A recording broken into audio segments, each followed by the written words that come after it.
La borsa.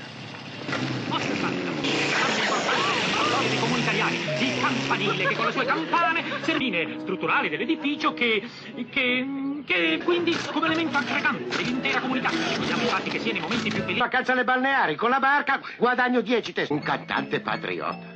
Se lo dici te.